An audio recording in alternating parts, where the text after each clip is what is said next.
We focus on history,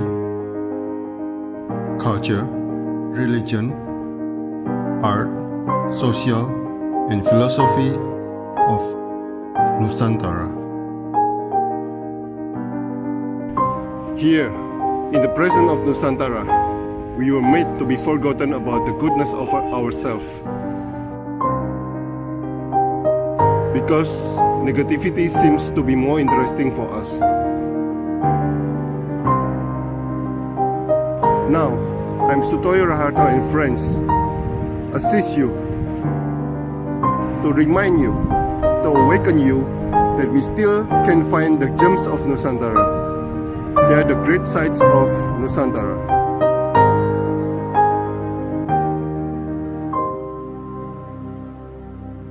Selamat sore, Pak Hendri. Sore, Pak. Waduh, saya bertemu dengan orang hebat ini. Waduh, biasa saja.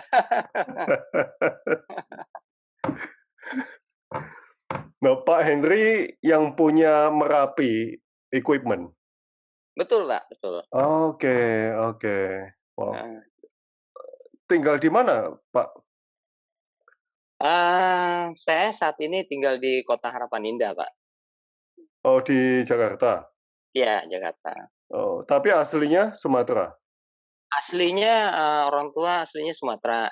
Kebetulan saya lahir juga di Sumatera. Oh, wow. Nah, nama Merapi itu Merapi yang di Sumatera Barat berarti? Enggak juga. Enggak. Itu sebetulnya begini.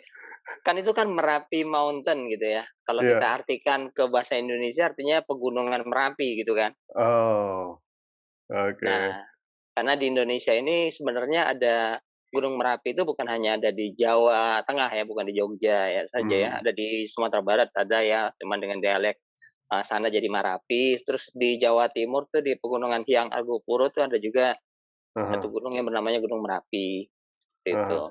Jadi sebetulnya pengen bikinnya tuh pegunungan berapi ya, tapi Oke. kalau pegunungan berapi kan nggak bagus, nggak eye catching ya, nggak kedengerannya di telinga tuh nggak oke kan.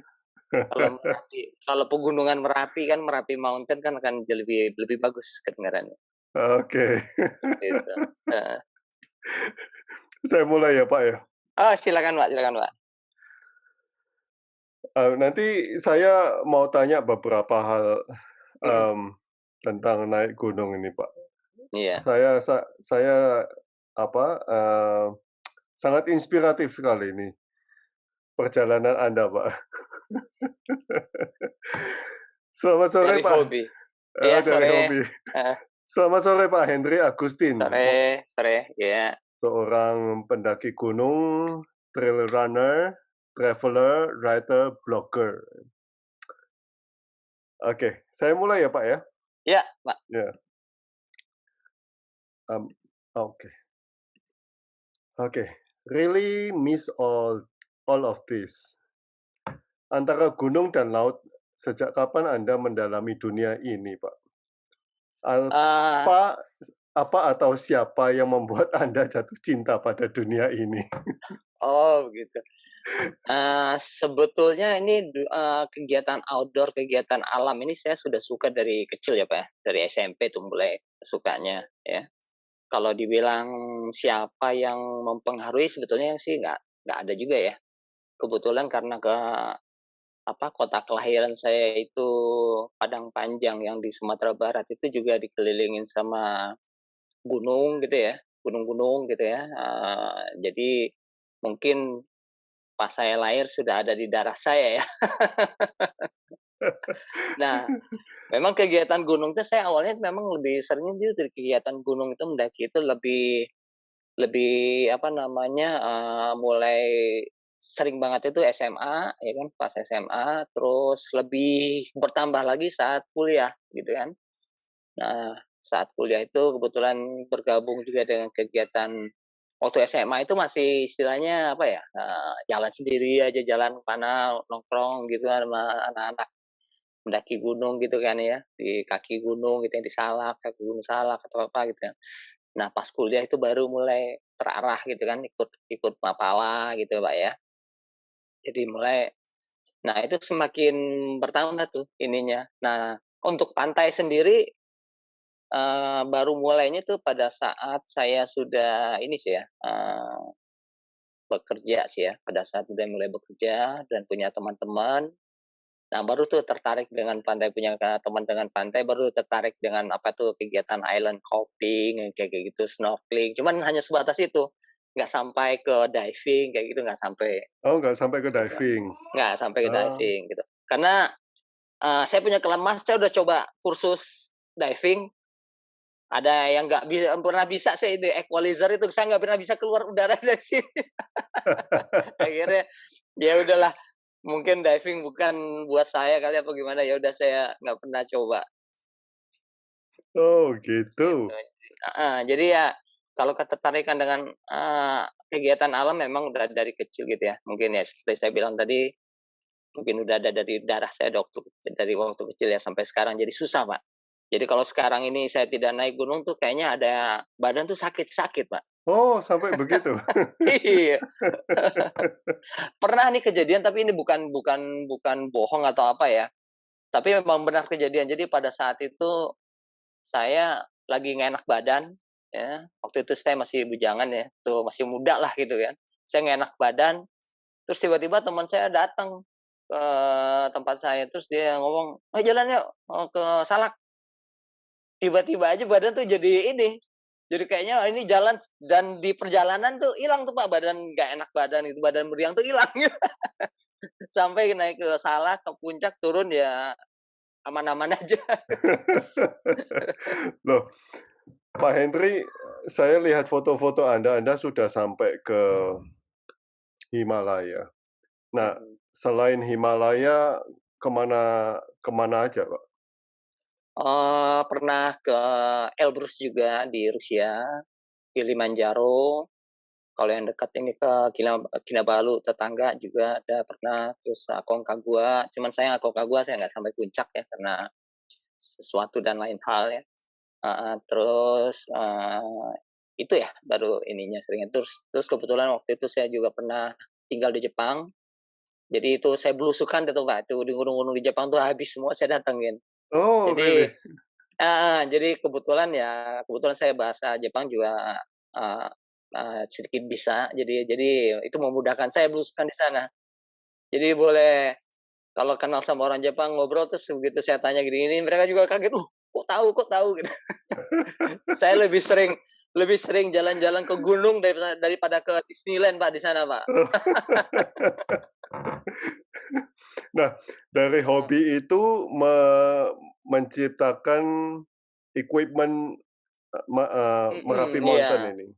Iya, Oke. jadi itu rentetannya tuh ada, Pak, sebetulnya. Jadi pada saat hobi itu ya kan sebelumnya saya mulai hobi itu kan tahun 80-an, 90-an, itu kan equipment itu kan masih susah, Pak, ya kan ya. Terus, apa namanya, tahun-tahun mulai tahun 90-an ke atas itu mulai ada tuh kan mulai keluar, produk-produk, lokal yang mulai bagus gitu kan ya.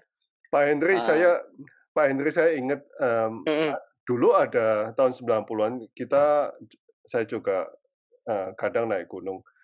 Dulu ada mhm. merek Alpina, itu sekarang masih ada? Oh iya, itu legend itu Pak ya. Masih Saya ada? juga sekarang masih ada masih ada. Oh, Cuman, ya nggak sebesar dulu ya, sekarang ini dia. Masih ada mereka coba di penerus ya, di generasi penerus apa, itu kan kayak kedua. perusahaan keluarga ya, Mhm. heeh, diterusin sama keluarganya kayak. Oh, Tapi gitu. nggak seheboh dulu ya, Iya iya iya iya. Iya, mhm. kita kan anak tahun 90. Generasi keren loh Pak kita ini sebenarnya. Iya, kita mengalami semua, Pak. Iya, semuanya kita alami, dari main petak umpet sampai Nintendo, sampai ke sekarang ya. Aduh. Oke, silakan silakan, Pak. Ya, iya, Tahun 90-an itu. heeh, iya, jadi yang 90-an itu kan terus, tahun mulai menginjak tahun 2000 itu mulai apa, banjir produk luar gitu kan ya. Nah saya itu, karena pengalaman panjang di pendakian gunung itu saya mulai bisa tahu tuh kebetulan tahun 90 karena saya bermukim di Jepang gitu ya, tahun 90-an itu, jadi saya mengenal peralatan luar gitu, Pak. Jadi tenda yang bagus itu kayak gimana, ini yang bagus itu kayak gimana gitu kan. Sampai saya pulang tahun 93-an itu saya pulang terus, di Indonesia ya brand lokal yang punya tenda yang apa namanya istilahnya yang menurut saya sebagai pendaki gunung tuh ya kayak enteng, kuat gitu, itu susah gitu kan ininya. Jadi mau nggak mau memang harus beli brand luar gitu kan. Brand lokal sendiri belum ada tuh yang terjun, yang bikin tenda yang masih ya berat lah gitu, tendanya berat gitu, frame-nya juga gampang patah gitu kan, kena angin sedikit reot langsung patah gitu kan, kayak kayak gitu. Ya akhirnya itulah yang mendorong saya untuk bikin produk Merapi Mountain ya. Kita mulainya dari tenda itu karena itu awalnya Oh, idenya saya dari tenda. tenda. Saya pikir dari backpack langsung. Oh enggak, kita dari tenda, Pak. Karena itu Hmm. tadi saya rasa ketidakpuasan saya pada sama brand lokal pada saat itu ya, yang Hmm. belum punya tenda yang menurut saya mumpuni lah ya. Jadi apa namanya daripada masa sih dalam pikiran saya masa sih kita nggak bikin tenda kayak gini gitu. Waktu itu saya pakai sebuah brand luar gitu kan. Masa sih nggak bisa gitu kan? Kenapa nggak bisa itu kan? Akhirnya saya coba-coba kebetulan ketemu lah. Nah makanya kita dari Merapi Mountain itu pertama yang kita produksi itu kita memang sampai sekarang pun dikenal karena tenda ya. Kita 2012 kita mulai itu tenda kita mulainya di tenda. Nah, Pak Henry, saya keinget saya pernah beli Carry More, Pak. Ya, wah itu juga brand legend itu dari Masih ada, dulu. Pak? Ada, sekarang masih ada Oh, tuh. oh masih ada. Masih itu Oke, kan oke. Inggris itu, brand Inggris itu, Iya, Pak. iya, iya, iya. Saya beli di Nah, Singapura pada waktu itu. iya, iya. Jadi dulu itu brand-brand luar itu yang terkenal itu kalau kalau misalnya orang kita lihat pakai itu orang wah kayak udah itu kayak Lafuma itu juga brand luar dulu yang cukup terkenal ya dulu ya. Karibor lah yang sering itu memang Karibor. Kalau udah ngelihat orang di gunung gitu ngeliat Karibor, wah gila cakep gitu. Kita berarti punya pengalaman sama. Iya. Nah, sampai panjat tebing nggak, Pak? Itu waktu kuliah ya, Pak, ya, waktu saya Kuliah. aktif di Mapala seringnya panjat tebing gitu Oh, berapa jadi karena memang ada kegiatan panjat tebing juga saya juga, nyoba juga yang apa namanya, wall climbing ya kayak kayak gitu, Pak. Cuman nggak sampai jadi atlet sih, Pak. Jadi lebih ininya untuk mengetahui aja karena kan rock climbing itu kan bagian daripada mountaineering atau naik gunung kan, jadi kita harus tahu lah itu simpul-simpul, bikin angkor, pengaman kayak gimana gitu, seperti itu. wow, wow. Mhm. Berarti ini dari hobi. Iya, betul. Oke, saya share lagi, Pak. Experience grow when we face challenge, Pak. Iya. Challenge paling berat yang pernah dilampaui di gunung, challenge apa, Pak? Sebetulnya sih, apa namanya, Pak, kalau dibilang berat itu relatif ya, Pak. Sebenarnya yang berat, challenge yang berat itu adalah diri kita sendiri, Pak, ya, kalau menurut saya ya. Karena Hmm. di diri kita tuh, akan ada yang namanya kebosanan ya kan, emosi, ego kita gitu, Pak. Jadi yang challenge yang paling berat itu kalau menurut saya adalah diri kita sendiri. Contoh nih kalau bilang kenapa diri kita itu kan pada saat misalnya perjalanan panjang, misalnya kita pendakian yang panjang gitu, yang menghabiskan waktu sampai 12 hari, lebih dari seminggu gitu kan. Kan pasti akan ada rasa walaupun sesuka-sukanya kita di outdoor tuh kadang-kadang ada rasa bosen, entah sama teman seperjalanan lah, entah dengan makanan lah, entah dengan situasi pada saat itu gitu loh, Pak, ya. Ya kan? Dan itu akan melahirkan emosi juga, ya kan, melahirkan ego juga, seperti itu, Pak, ya. Jadi, eee, itu tuh challenge itu tuh dengan diri kita, gitu ya. Nah, Eee, jadi kalau dibilang yang terberat itu sebetulnya memang itu saya yang dianggap dengan challenge dengan diri saya, gitu ya, dengan diri saya, bagaimana saya mengendalikan diri saya, ya kan. Dan kadang-kadang memang lepas itu, ya kadang-kadang lepas emosi tuh nggak terkontrol, kadang-kadang, wah tapi akhirnya kan, ya namanya seperjalanan akhirnya ini lagi gitu ya. Jadi itu tadi yang saya bilang yang challenge yang paling, apa namanya, challenge yang paling berat itu ya diri kita, gitu ya. Diri Bagaimana kita. menghadapi diri kita, gitu ya.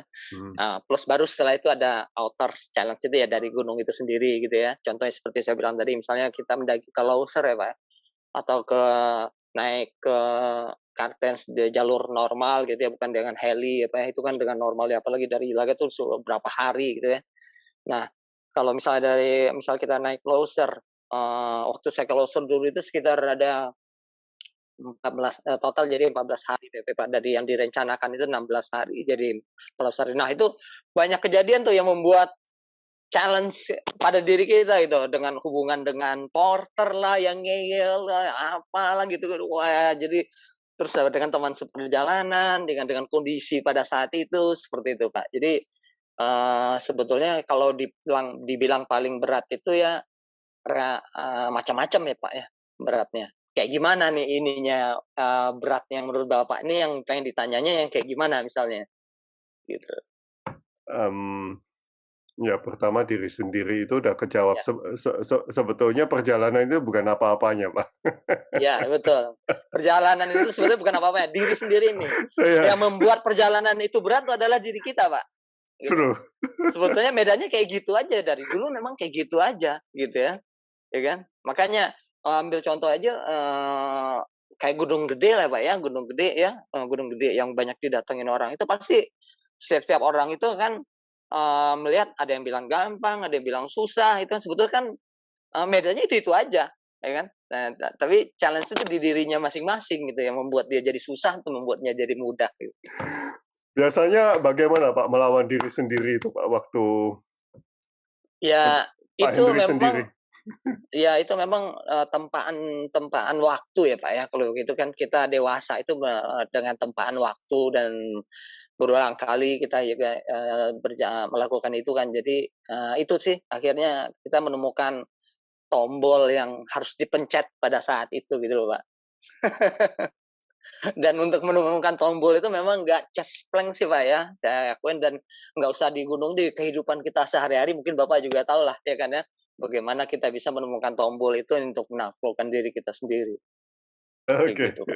pencet tombolnya Pak. Iya. Oke, ini ada berikutnya ada tulisan menarik ini tuh. Iya, We have counted number of breath in our life. Make sure each one of it counts. Nah, apa yang ingin disampaikan di sini, Pak? iya iya, Belum saya share ya, sebenarnya. belum di-share. Belum Heeh, saya share sebenarnya. Belum di-share. itu banyak bikin status saya jadi ingat. Oh, oh iya Oke, iya, saya oh ulangin, iya Pak, iya, saya ulangin. We have counted number of breath in our life. Make sure it's one of it counts. Ya. heeh, Apa yang ingin disampaikan di sini, Pak? Cannot waste time, cannot mmm. waste any moment atau bagaimana? Silakan. Iya, jadi, agak panjang nih nanti, Pak, omongannya. Jadi, Silakan, silakan. eee, kita kan berharap hidup kita itu setiap menitnya itu berarti gitu, Pak, ya. Jadi kita, bisa melakukan sesuatu yang berarti gitu kan, baik, untuk diri kita atau untuk orang lain gitu, Pak, ya. Nah, ini juga di sepanjang perjalanan saya berkegiatan di alam ini, pada awalnya tuh dari zaman saya muda sampai hingga pada satu titik Eee, itu saya masih melakukan kegiatan tuh yang namanya untuk diri saya sendiri gitu, Pak, ya. Ya kan ya. Jadi, saya hanya untuk kepuasan saya sendiri, saya sampai di puncak gunung anu, wah saya udah sampai di sana, sampai di kegiatan ini, wah saya udah sampai di sana. Eee, Tanpa adanya sesuatu yang istilahnya yang bisa dirasakan orang lain juga, gitu kan, Pak, ya. Nah, itu, eee eee, mulai, saya berpikir, gimana, agar setiap, waktu itu bisa terisi apa namanya, berfaedah gitu kan, Pak, ya. Selama ini yang saya rasakan hanya buat diri sendiri dan itu dimulai pada tahun 2000 akhirnya saya pada tahun 2000 itu kan ada Bapak mungkin tahu, belum ada sosmed ya, ya kan. Baru ada Yahoo Group mungkin Bapak tahu. Ya, Tahu Yahoo MSN. Group kan? Ada MSN juga. Iya, heeh, Yahoo Group ya kan, Pak. Nah, dengan Yahoo Group itu saya mencoba membuat komunitas gitu, Pak. Dan kalau dulu kan kita kan begitu udah lulus kuliah, kerja kan teman-teman itu kan misah, Pak. Yang Iya suka naik betul. gunung udah nggak tahu kemana. Akhirnya banyak kan Iya yang iya. suka naik gunung itu akhirnya nggak naik gunung lagi gitu kan, gitu apa, ya kan ya. Iya betul Nah, betul. terus akhirnya saya bikin komunitas tuh, Pak, dengan base dari Yahoo Group itu tadi. Bikin komunitas, kumpulin orang-orang yang suka hobi, kita bikin jalan bareng gitu, Pak. Jadi akhirnya saya melakukan apa namanya, sesuatu itu ya berupa, memberikan teman-teman lagi buat teman-teman yang udah nggak punya teman, tapi masih pengen melakukan itu gitu loh, Pak, ya. Jadi ya itu, akhirnya kelompok itu terbentuk, ya jadi kayak komunitas gitu, terus kita sering ngadain jalan bareng, pendakian bareng gitu, Pak. Jadi mereka tuh seneng, karena berasa, "Wah, gue kemarin udah nggak punya teman, sekarang punya teman lagi," gitu kan, akhirnya kayak gitu kan. Nah, saya berpikir setelah melakukan itu kan berarti kan saya, udah melakukan sesuatu tuh buat orang juga menikmati gitu kan ya, Pak, ya. Nah, sampai pada 1 tahun 2000 sekitar 2000 berapa ya itu ya, 2006 ya, saya berpikir karena setelah saya kumpul dengan mereka gitu kan, dan kebetulan di dalam komunitas saya itu juga yang hobi naik gunung itu ada juga yang hobinya dasarnya memang dia dari dulunya dia ikut Mapala gitu, terus nggak ada teman lagi, terus gabung. Ada juga yang baru kena gitu loh, Pak, baru kena gitu kan karena dia dengan adanya komunitas itu ya kan, jadi yang tadinya ya anak mami dilarang sama maminya terus naik gunung ya kan, terus sekarang dia ya udah punya uang sendiri akhirnya dia naik gunung ya kan. Nah, di situ saya tuh mulai melihat gitu, jadi perbedaan di antara teman-teman itu gitu ya. Jadi, ada yang kalau yang udah terbiasa dari Mapala, kita udah tahu dari bawaannya, Pak. Ya dari dia packing ranselnya, dari bawaannya kita udah tahu, dari gelagatnya kita udah tahu, "Oh, nih orang udah tahu nih, udah biasa." Jadi udah nggak perlu saya worry gitu kan. Nah, ini nih yang nggak tahu sama sekali nih, yang mulai ini, yang dari packingnya relay segala macam, ini segala macam, terus jalan 5 langkah udah keluh kesahnya tuh udah kayak dibantai orang 1000 gitu kan, kayak gitu. Akhirnya ditambah lagi juga di perjalanan juga saya ngeliat anak-anak muda, anak-anak teman-teman SMA itu waktu itu naik gunungnya masih suka bawa penggorengan hitam gitu, Pak. Jauh dari standar untuk naik gunung lah gitu, padahal pada saat itu kan sudah ada banyak peralatan gitu ya, tahun 2000-an itu kan. Akhirnya ide saya bikin buku, Pak. Dari ilmu pendakian yang sedikit saya punya, saya bikin buku tentang panduan teknis pendakian gunung, yang pada saat itu memang langka di Indonesia. Dulu pernah ada pendaki senior yang bikin buku itu, almarhum Norman Edwin, dia itu anggota Mapala UI yang meninggal di Gunung Aconcagua. Nah, dia pernah bikin buku, tapi setelah itu hilang tuh, Pak, nggak ada lagi. Vakum, nggak ada sama sekali, panduan buat, pendaki gunung. Sementara tahun 2000-an itu udah mulai banyak tuh kegiatan mendaki gunung gitu kan, baik dari anak-anak SMA atau dari umum yang mulai suka gitu kan ya. Dan kalau yang menjadi, concern saya itu, umum ini Pak, yang bukan dari Mapala, bekas Mapala. Karena mereka tuh nggak tahu apa-apa gitu kan. Karena kalau kegiatan naik gunung itu kan sangat boleh dibilang berbahaya. Kalau tidak dilakukan dengan benar, kalau kita tidak tahu dengan benar. Nah, akhirnya pada tahun 2006 itu saya, mengeluarkan buku pertama saya, edisi, judulnya Panduan Teknis Pendakian Gunung.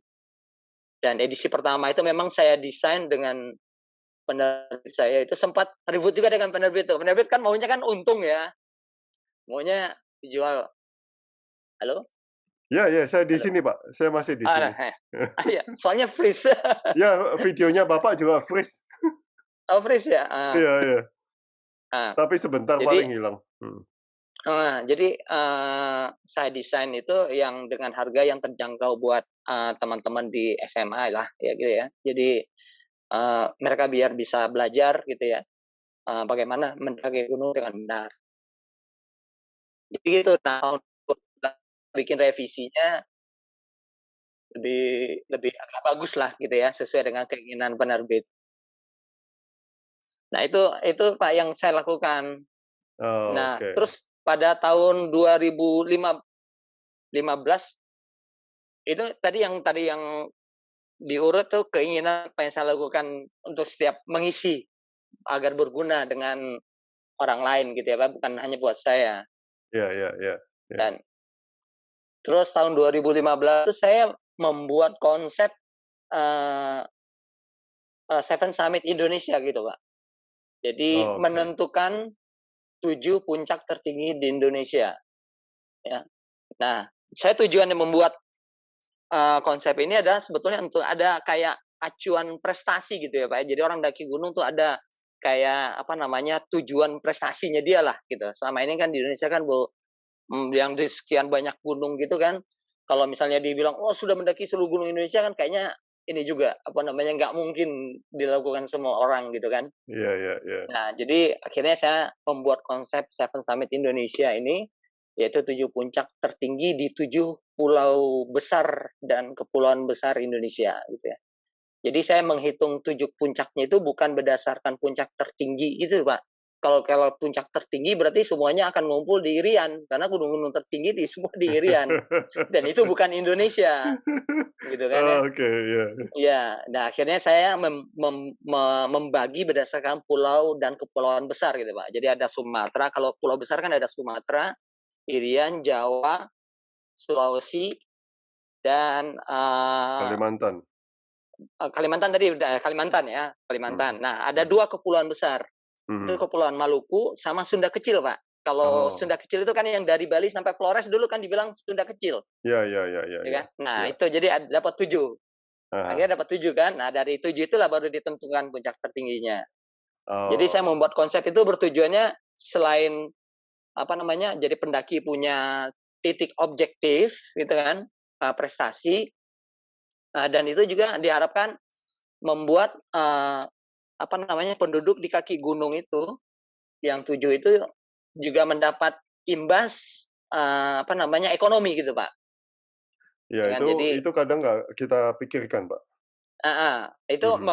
itu udah saya di ini pikiran saya seperti itu Pak. Jadi kalau misalnya dengan majunya 7 gunung itu otomatis apa namanya penduduk di kaki gunung itu juga karena banyaknya kalau konsep ini semakin banyak yang menyukai kan akan jadi banyak orang yang ke sana gitu Pak ya. Jadi otomatis seperti di sana juga terangkat ekonominya.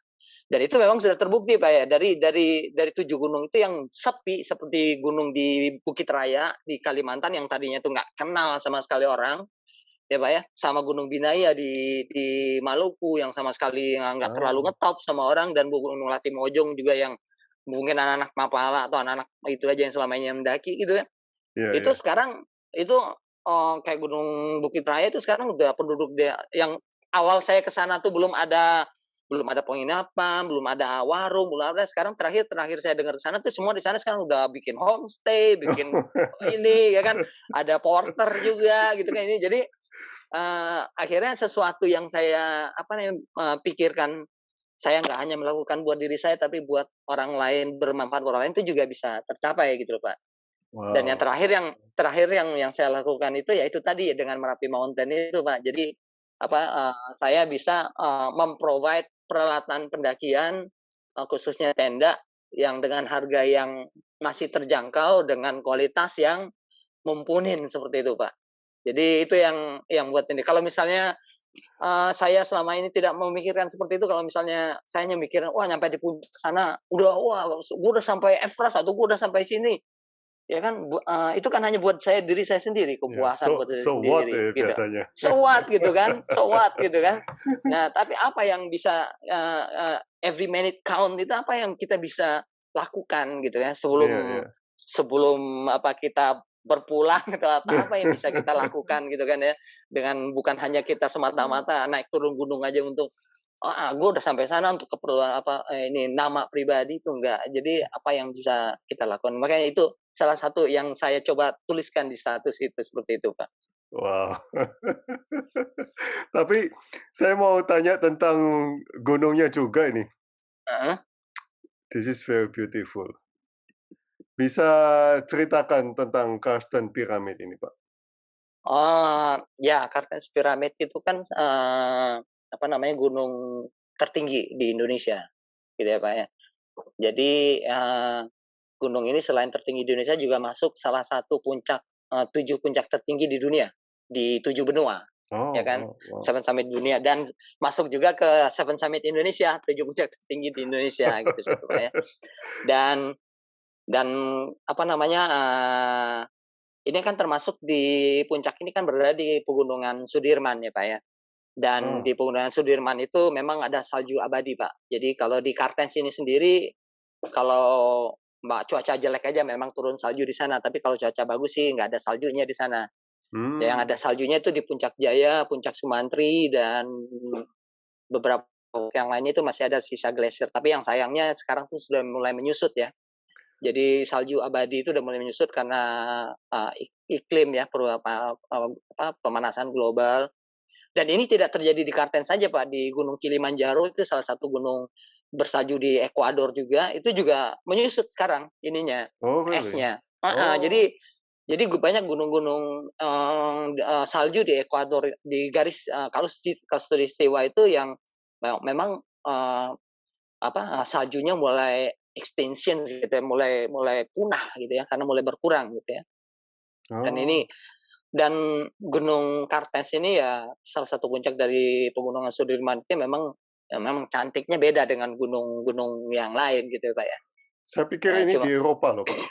bukan, ini di Kartens, ini di base camp-nya nih, Pak, ini base camp danau, lembah Oh, danau-danau namanya. oh, wow, Jadi, wow. kita base camp-nya di sini, terus, kita jalan ke balik sana baru, eee, ada ketemu lembah lagi, Lembah Kuning namanya. Nah, baru setelah itu kita akan menemukan dinding untuk kalau gunung ini, bukan jalan Pak, manjat nih ini Pak. Jadi termasuk teknikal gunungnya, puncaknya. Oh, oke. Iya, harus Wow. teknikal. Dan, apa namanya, eee, sayangnya, gunung ini berada di daerah yang, apa namanya, adanya gerombolan bersenjata itu Pak. Jadi hingga saat ini masih tertutup, ya kan, hingga saat ini tertutup, gitu. Ini ada lagi satu, ini ya, Pak, ya? Kastil juga ya? Iya. Nah, ini Ah, adanya di jalur, pendakian normal, rute normal, Pak, dari Ilaga. Jadi dari sana kita akan ketemu ini nih, Pak, kalau lewat sana. Dan itu ya, rute ya. pendakiannya tuh panjang sekali, Pak, dan ini menarik sekali. Ini, bentukan alam ya, dari bentukan alam. Jadi batu-batu itu kayak menara, Pak. Kalau kita dekatin tuh kayak menara, tinggi kayak menara-menara gedung gitu. Oh, Itu tinggi-tinggi loh, Pak. Itu kan karena saya foto dari jauh aja. Itu ada tinggi-tinggi oh, tuh, ada yang tingginya wow. ada sampai 10 meter gitu loh, tinggi sampai 15 meter itu. Jadi menarik sekali Oh, ininya. di caption ini saya pikir, Pak Henry ngomong, "Ini kelihatan seperti gedung-gedung." Saya Iya, pikir ini tempatnya kecil sekali, Pak. oh enggak, ini itu gede, Pak, luas itu saya foto Oh, dari jauh itu. wow, Heeh. amazing, merinding ya.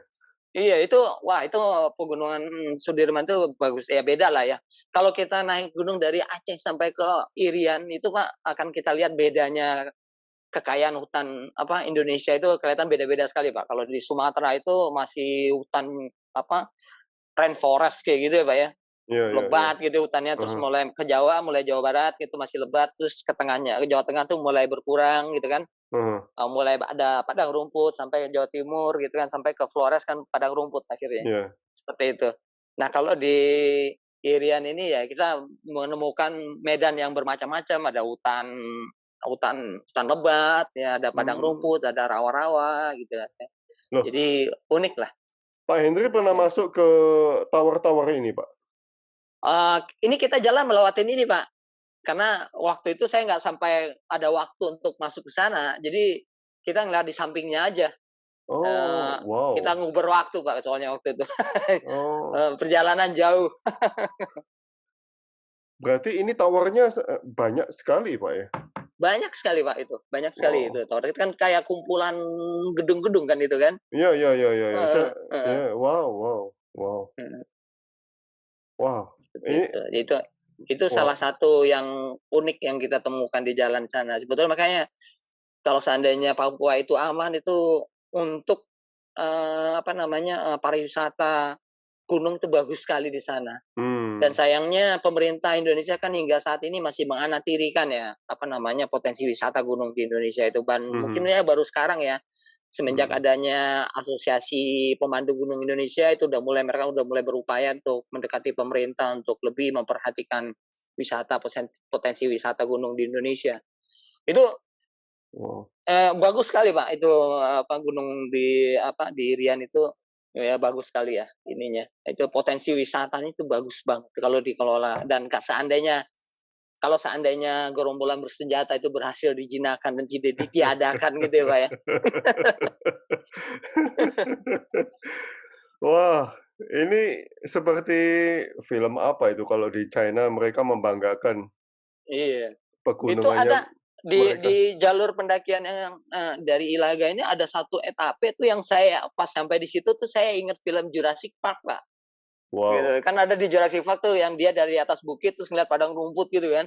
Iya iya iya iya iya. Kan itu yang Bapak lihat di foto ini kan ada kayak pohon-pohon zaman purba kan ini Ini ya yang ya ini ya. nih iya, Eh. itu luas kayak gitu. Waduh, itu emang keren, Pak, itu Oh, ininya. Terus luar kita juga biasa. ketemu danau-danau yang besar-besar gitu ya, Pak, di situ. Hmm, Mhm, so rich ya. mhm. Oke. Nah,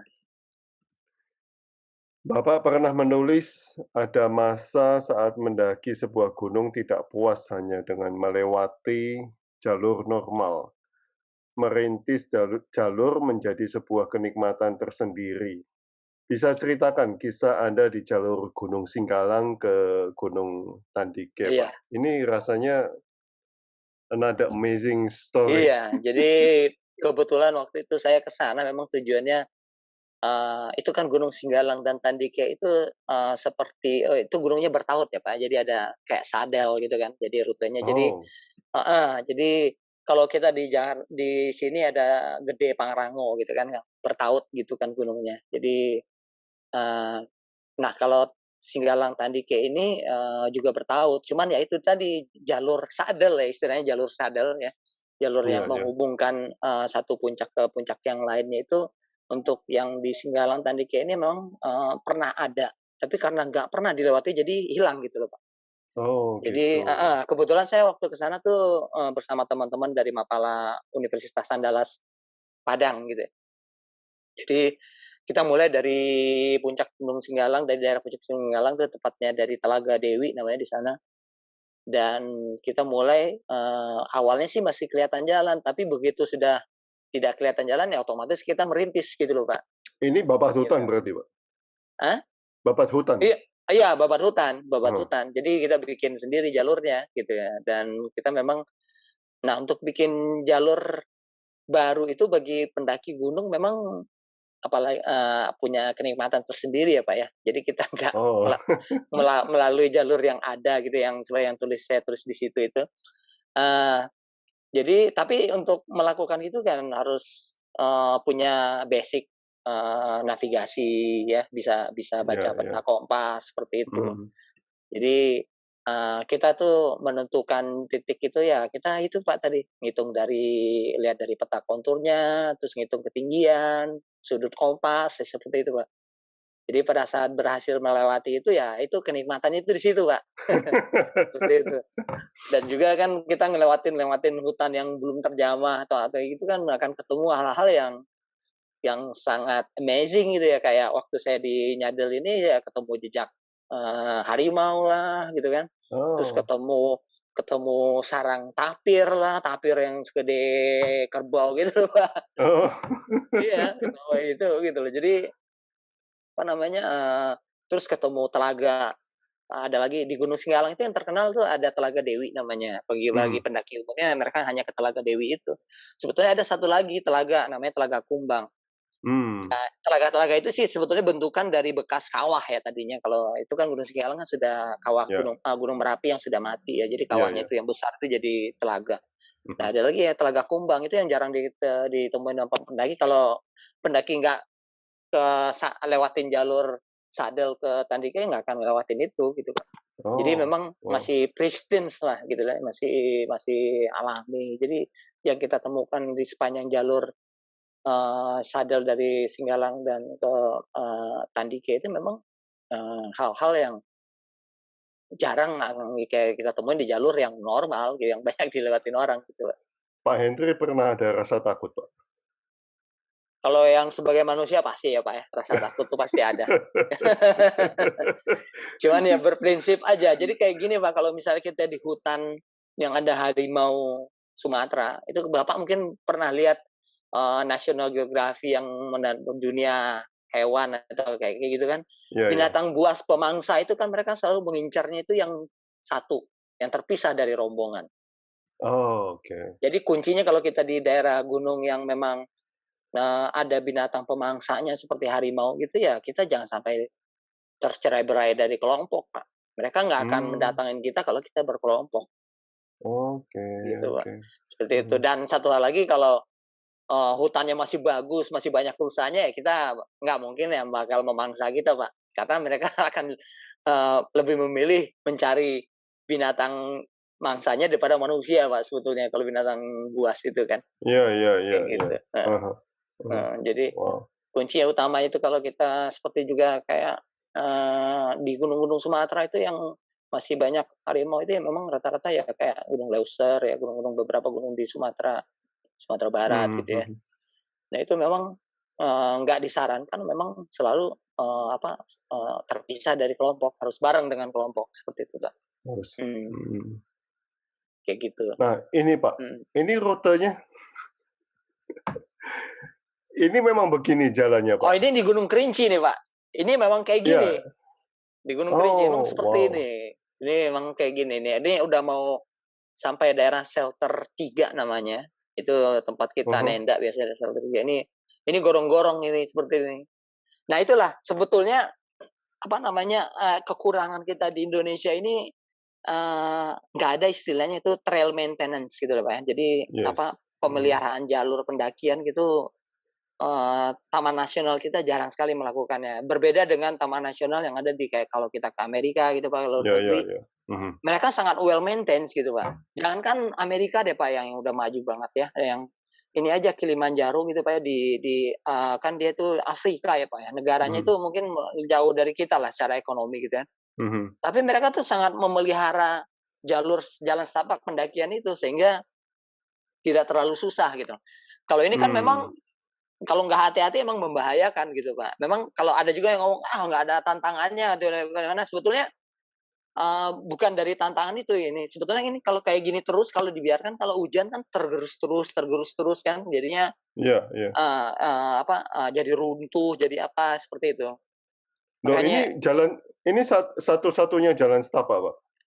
ini udah kita mendekati daerah shelter 3 memang satu-satunya lewat sini, Oh, jalur berapa jam ini, emang Pak? Normalnya sih dari shelter 2 ke shelter 3 itu sih ya nggak sampai ya paling ya 2 jam, 2 jaman lah ya, Pak, ya, 2 jam. Kalau misalnya orangnya pelan jalan ya bisa 3 jam seperti itu, Pak. Nah, turunnya juga begini, Pak? Turunnya pasti ngelewatin jalan ini lagi. Uh, wow, you are tough man, man. Sekarang tuh udah rame, Pak, karena Kerinci itu salah satu dari puncak tertinggi Indonesia, 7 puncak tertinggi Indonesia, jadi udah rame. Oh, Sudah gara-gara udah Bapak ini? Udah rame dan sudah banyak penginapan juga di kaki gunungnya itu. Wow, wow, Heeh. wow, wow, you are Superman, man. Biasa, Pak. Ordinary man, Pak, saya ordinary man. Seangkatan Pak Henry, seumuran kita begini banyak, Pak, masih yang naik gunung, Pak? Oh, banyak, Pak. Oh, masih Malah banyak? ada yang di atas kita, malah ada senior yang boleh dibilang senior kegiatan pendakian gunung di Indonesia itu yang namanya Don Hasman, itu dia umurnya udah 70, Pak, masih naik Oh. gunung sampai sekarang, Nah, ya, masih sering. seumuran dia juga masih banyak? Seumuran dia sih udah few ya, Pak, udah dikit ya, Ah, iya, iya, udah iya. ini. Kalau yang seumuran kita ini banyak, Pak. Baik Oh, masih itu yang banyak. mulainya dari hobi atau bahkan baru memulai gitu, Pak, ada. Iya. Baru memulai, Oh, baru baru kenal mau mulai? istilahnya, baru kena virus naik gunung Iya, juga iya, ada iya. ya seumuran kita. Itu Oh, sekarang saat ini nih, tahun-tahun ini sekarang nih udah di Indonesia sih sudah mulai, bukan panas ya, mulai ya, sudah seperti apa namanya, booming ya kegiatan naik booming. gunung. Ya itu Mhm. tadi sebetulnya.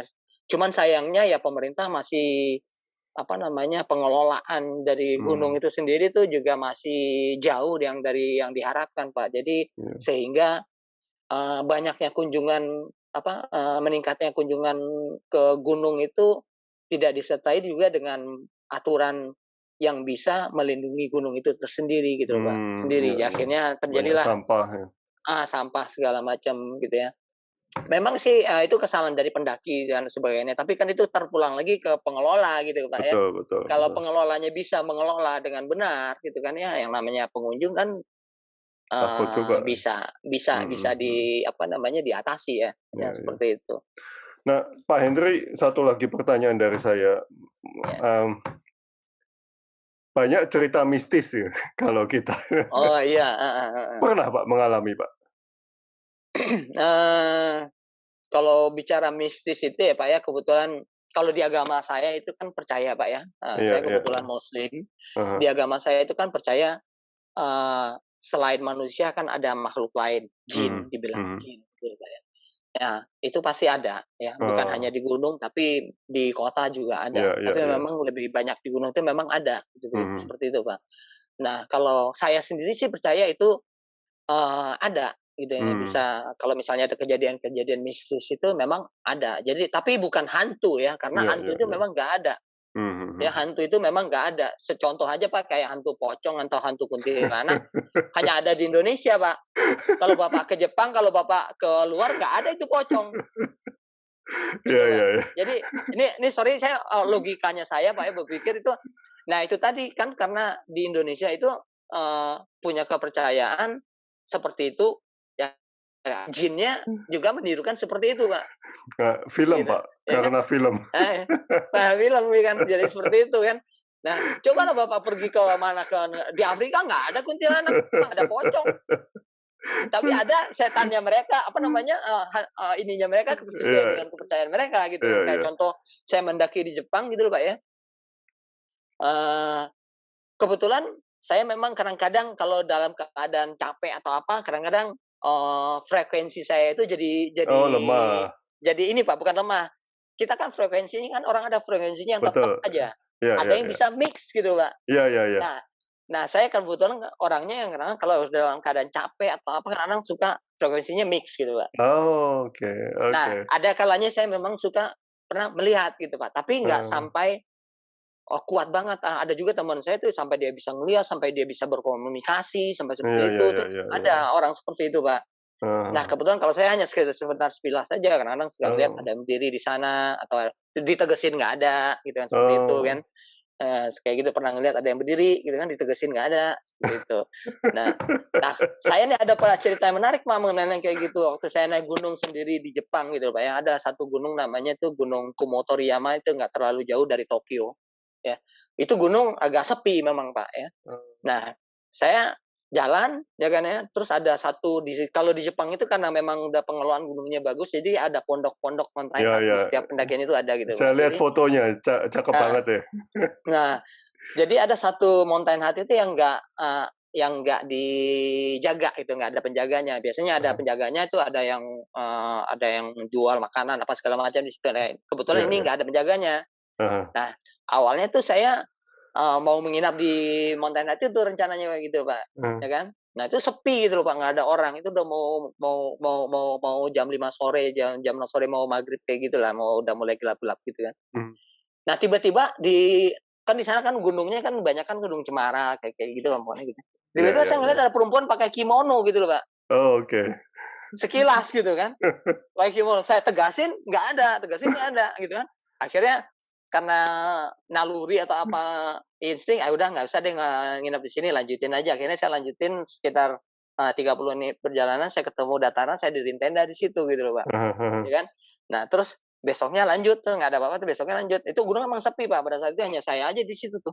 Nggak ada Oh pendaki lain, nggak ketemu, nggak ada. oh Nah, oh. besoknya baru ada ketemu pendaki naik, ya Iya kan. iya. Pendaki Mhm. naik, dia lanjut, terus, saya lanjut ke puncak, turun ke bawah ke jalan yang yang lain gitu, Pak, ya. Mhm. Terus saya nginep ada ketemu mountain hut yang ada orangnya, Heeh. yang sekaligus penginapan di sana. Akhirnya saya nginep situ dan saya ngobrol sama mereka ngobrol karena ngelihat saya orang asing pada saat itu masih jarang orang Asia, orang Indonesia itu yang di Oh. gunung-gunung orang Asia Tenggara itu berkeliaran di gunung sana gitu, Pak. Akhirnya ngobrol dan kebetulan saya bisa bahasa Jepang, ngobrol dah sama yang petugas Mountain Hut-nya itu ngobrol, "Ya, lu di mana nginep kemarin?" Saya ceritain tuh. Tadinya mau nginep sana terus nggak jadi, saya ngelihat kayak ada orang tapi nggak ada, terus dia ketawa, "Wah, untung lu nggak ketemu beneran, didatengin beneran, itu hantunya di sana," kata dia. Nah, saya ketawa gitu, hantu, itu di Jepang ada hantu juga, tapi hantunya berkimono, Pak, bukan pocong, bukan kuntilanak kayak kita di sini. Oh. Jadi ya kayak gitu ya, Pak, kalau misalnya gitu. Tapi memang kembali lagi ke kepercayaan masyarakat setempat gitu, Pak, ya. Kayak misalnya kalau di agama saya kalau di ini kebiasaan di Jawa Tengah khususnya gitu, Pak, Jawa Timur, di Jawa itu kan ada sajen, kayak gitu, Pak, ya. Itu sebetulnya saya pernah punya teman itu yang dia ada benar-benar indigo, benar-benar dia bisa berkomunikasi gitu, Pak, ya. Itu dia bilang kalau kasih sajen itu sama aja kayak kita ngasih makan gitu, Pak. Gitu ya. Kalau misal di agama saya itu dibilang kalau derajat manusia itu paling tinggi di antara makhluk yang lain gitu. Jadi itu juga saya kebetulan teman saya ini yang bisaan ini memang sering juga naik gunung bareng sama saya. Jadi dia selalu cerita dan ininya sebelnya saya dia tuh orangnya tipikalnya selalu cerita. Dia nggak mau di sendiri. Di sana ada, dia ngomong di sana ada. Ya. Nah, dia dari situ dia ngomong kalau misalnya sama saya juga pernah naik di Sumatera, sama saya juga pernah di Jawa Barat, Jawa Tengah gitu. Dari dia saya tahu, dia cerita kalau misalnya yang makhluk-makhluk kayak gitu, kalau di daerah yang nggak ada tradisi sajen, Pak, itu mereka nggak berani mendekat gitu, Pak. Oh gitu, oke. Ya kan? Jadi kayak di Jawa Barat kan kita jarang ada tradisi sajen-sajen gitu, Pak. Jadi kalau gunung di Jawa Barat itu kayak Gunung Salak itu, wah banyak banget, Pak, yang kayak gitu. Menurut dia gitu ya. Saya sendiri sih cuman sekilas-sekilas aja yang benar-benar ini dia gitu. Itu banyak banget. Tapi radius mereka tuh nggak berani mendekat mereka, Pak. Mereka selalu jaga jarak radiusnya. Nah, kalau di Jawa Tengah ya khususnya gunung-gunung kayak di Gunung Lawu gitu, Pak, itu mereka berani, Pak, mendekat. Itu ya malah saya waktu di Gunung Lawu tuh sama dia naik, saya lagi di dalam tenda, terus dia ngomong, "Dri, lu keluar aja dari sana." "Kenapa?" "Tuh di dalam tuh ada cewek lagi pegang-pegang pala lu," katanya. Jadi yang kayak gitu, makanya yang kayak gitu tuh pasti ada, Pak, ya. Yang namanya kembali gitu ke kepercayaan saya ada jin itu ada, jadi pasti ada. Kita nggak sendiri di dunia ini. Interesting story, Pak. Iya, tapi tergantung dari kitanya juga sih, Pak, kayak gitu. Karena kayak gitu kalau kita semakin takut dia akan semakin kuat gitu, Pak. True, ya, betul. Wow. Kayak gitu. Terima kasih, Pak. Kalau saya pernah waktu suka jalan naik gunung sendiri itu, jadi saya tuh selalu bawa Walkman, Pak, dulu kan Walkman ya. Jadi pasang aja kalau udah malam, pasang aja yang kenceng, mulai terus tidur deh, terserah di luar mau ngapain gitu. Kayak gitu, Pak. Terima kasih, Pak Hendri, atas sharing-nya. Wow, ini luar biasa sekali. Menambah pengetahuan tentang gunung. Ayo, Pak, kalau sekali-kali kita naik gunung, Pak. Kan katanya dulu pernah naik gunung. Ya, biasanya Merapi, Merbabu zaman dulu, Sindoro, Susi. Ya. Ini ngomong-ngomong, Bapak di mana nih, Pak, di Jawa? Surabaya saya, Surabaya. Oh, Surabaya. Oh, di Surabaya. Wah, Surabaya itu banyak gunung yang bagus-bagus itu, Pak. Iya. Ya, gunungnya semuanya tinggi-tinggi di sana, 3.000-an semua. Waktu SMP SMA kan saya di Jawa Tengah ya, makanya cuma naiknya ya daerah sana aja. Merbabu ya. Merbabu, Merapi, ya. Merapi. Sidoro, Sumbing. Iya. Terima kasih, Pak Hendri. Kita harus ketemu di Jakarta. Iya. Terima kasih, We have to meet atau di Padang. Boleh. Terima kasih, saya jarang-jarang ke sana. Saya domisili kan udah sejak lama di Jakarta. Jadi gitu. ke sana itu kalau kebetulan saat ini sekarang ibu di sana ya pas ketemu. Cuman lebaran atau pulang kayak gitu aja. Makanya logatnya udah Jakarta banget ini. Ya dari dulu ya, Pak, gimana ya? Oke, terima kasih Pak Henry. Oke, terima kasih, Pak. Selamat sore. Selamat sore. Terima kasih, terima kasih. Terima Selamat kasih. Idul Fitri juga, Pak. Terima kasih, Pak. Oke.